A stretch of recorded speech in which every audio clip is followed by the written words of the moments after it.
An area that's probably one of the most difficult areas to deal with for in-home performance contracting and making homes more energy efficient is dealing with the walls, particularly if those walls are already insulated.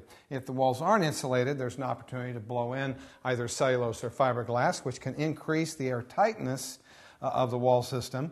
But if the wall's already insulated, about all we can do is do some basic air sealing techniques. Our analysis tools for the performance of the walls are both high-tech and low-tech.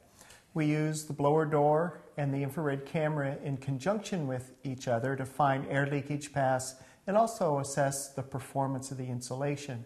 Our low-tech is actually removing cover plates on electrical outlets and probing the cavity to see exactly what's in there. Another area that's pretty problematic is fireplaces, particularly in older structures, because they tend to be big masonry behemoths that exhaust a lot of energy. In fact, if you have an 8-inch diameter flue at a 40-degree temperature difference between indoors and outdoors, that exhausts about 140 cubic feet of air per hour. So it's important that we make sure that these dampers are closed and operating properly, and so that we don't have any more excessive heat loss than we need to. So I guess if we were to talk about insulation, if we were to blow insulation in walls for those homes that don't have insulation, that would be very helpful. So what the home performance contractor likes to find is an exterior wall cavity that's completely empty. In empty cavity, we can drill a hole either on the outside or inside of the wall cavity and insert a tube and fill the cavity with loose fill fiberglass or loose fill cellulose. The advantages are we get great thermal performance, and we're also able to reduce air leakage with that installation. So it helps overall air infiltration and thermal performance. It's a lot trickier when we find a poorly performing fiberglass bat in the wall cavity. Then we can't get our fill tubes in, and it makes it much trickier, especially since we already have some marginal thermal performance.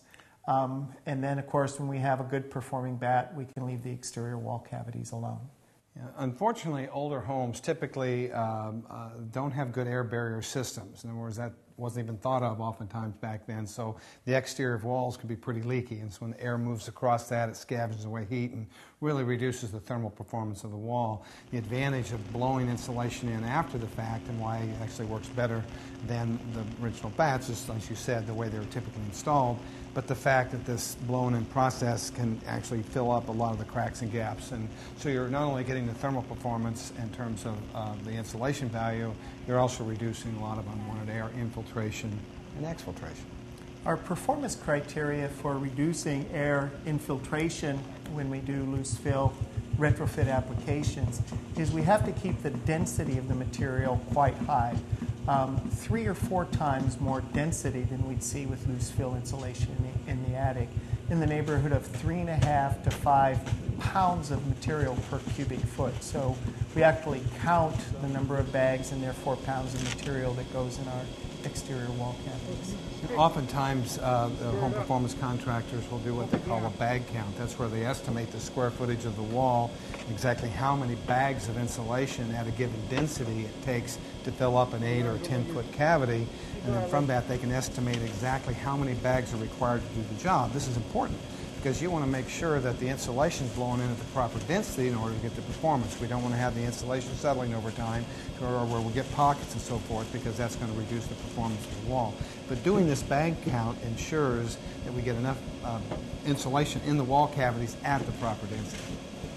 So we have to pay attention to connections to our wall cavities.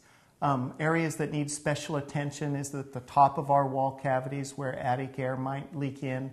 We also pay attention to attic knee walls and skylight shafts, which we often deal with when we're working on the attic insulation performance. So there's a lot of complications. A home performance contractor has to deal with every weird situation that we run into in an existing home.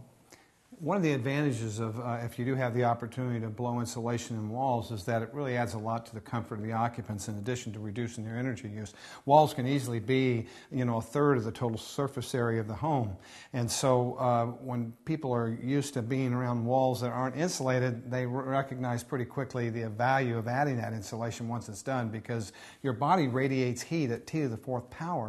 And what that basically means is that we experience temperature differences between us and colder surfaces, it makes the room feel drafty, and we experience a lot of that as a tremendous lack of comfort. So being able to insulate the walls makes them warmer, and so we don't have as much of that radiative heat loss in the winter or heat gain in the summer.